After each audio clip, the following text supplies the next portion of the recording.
Hello everyone, I'm going to make a video. I'm going to continue on in the series. I talked about the spider, I talked about the ant, I'm going to talk about the conies, and I'm going to talk about the locusts. That's referred to in Proverbs 30:24 through 28 in the King James Version of the Bible, and it says, "There be four things which are little upon the earth, but they are exceeding wise. The ants are a people not strong, yet they prepare their meat in the summer. The conies are but a feeble folk, yet they make their houses in the rocks. The locusts have no king, yet go they forth all of them by bands. The spider take hold with her hands and is in king's palaces." And that's what we talked about last time, was about that. The coney is it kind of maybe the closest thing we got over here is maybe like a rabbit or something, but it's not a rabbit. It's a small, thick-set mammal. The well-furred, rotund animals with short tails. And it says in Proverbs 30:26 specifically about the coney, "The conies are but a feeble folk, yet they make their houses in the rocks." Conscious of their own natural defenselessness, the conies resort to burrows in the rocks and are secure from their enemies. And I think that we could gather a lesson from these feeble folk. We're the same. We're exposed to peril, and we're weak. Without God, we are. And so it would be wise to seek shelter.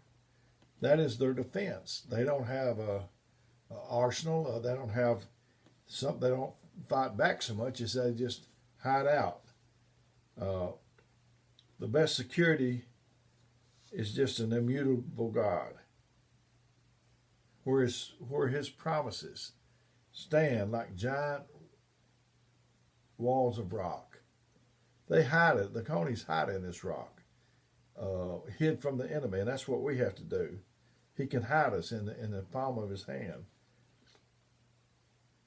It would be well if we could hide within the safety of His glory, and it guarantees the safety of all of them, all of those who put their trust in Him. Blessed be the name of the Lord.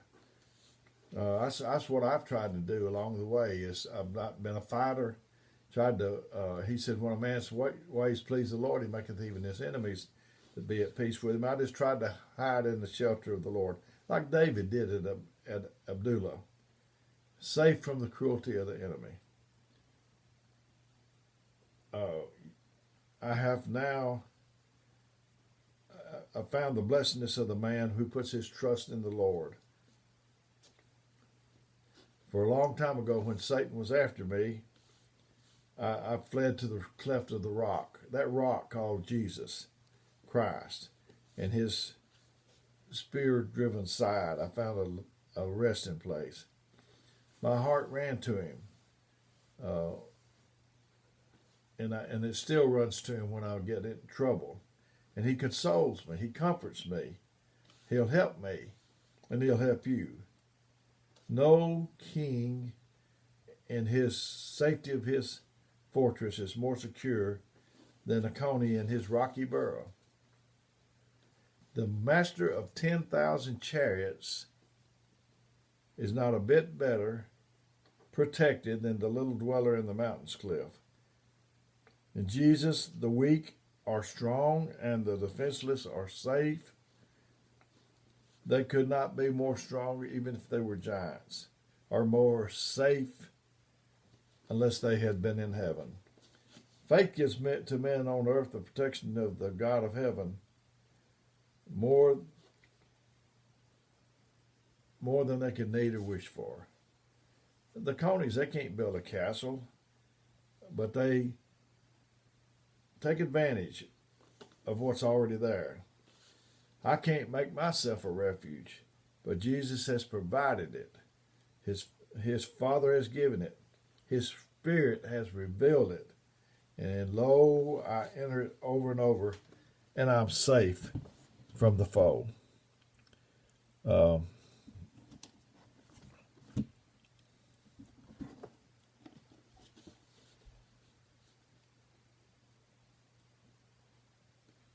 the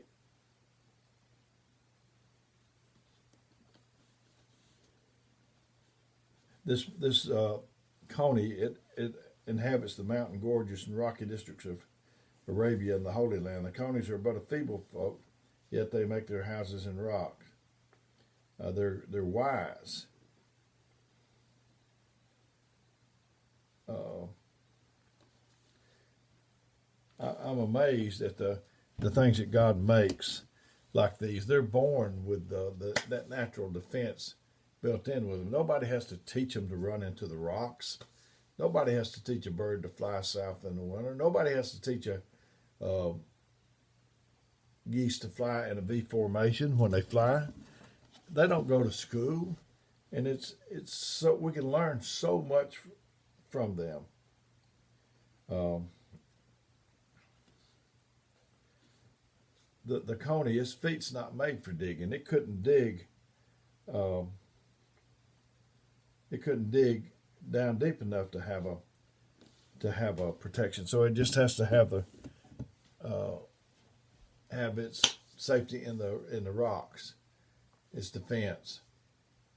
I want to hide my soul in the cleft of the rock, and the safety of Jesus under the shadow of His wings. He won't let anybody get to me. I think about like if somebody had a bulldog or some kind of vicious dog on the lease.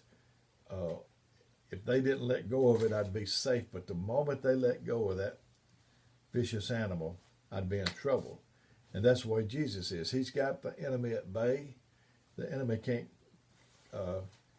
come near us without him seeing it, and he's protecting us. These four things, the ant, the spider, the coney, and then we're going to talk about the locust later. It's just marvelous in my eyes. It's amazing in my eyes how God protects them. Don't you know He can protect us too? I remember when I was growing up, I didn't like to fight.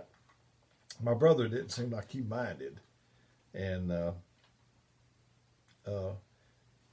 he told me, he said, Dale, if you go past those bullies and they whoop up on your head, he said, whenever you leave them, if you got to cry, said, you just come home and cry. And then you go back, and if you see the bully again, you hold your head up and just walk past him. There are bullies out here in this world. There's Satan is a big bully, and he will eat you alive if God don't have His hand holding them back. Bullies are a problem everywhere. They're bullies in school. There's bullies everywhere. But most of the time, those bullies, they get the table turned on them. They get a taste of their own medicine. I remember my dad, I think I've told you this story before, but my dad, he was like a 120-pound weakling. I've seen pictures of my mother carrying him in her arms, and she was a small woman. And he was at the YMCA in Huntsville, 8th or 9th Avenue. I can't remember which one it was on. And the bully was there.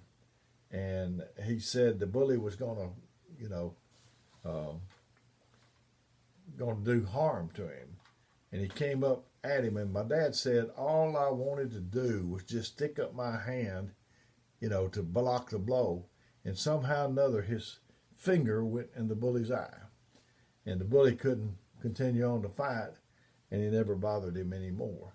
That's the way the bullies are a lot of times, if you can call their bluff. I remember when we was in school, we'd draw a line, they'd draw a line and say, don't step over this line, and we're going to go at it. And neither one wanted to step over the line. Both of them was chicken.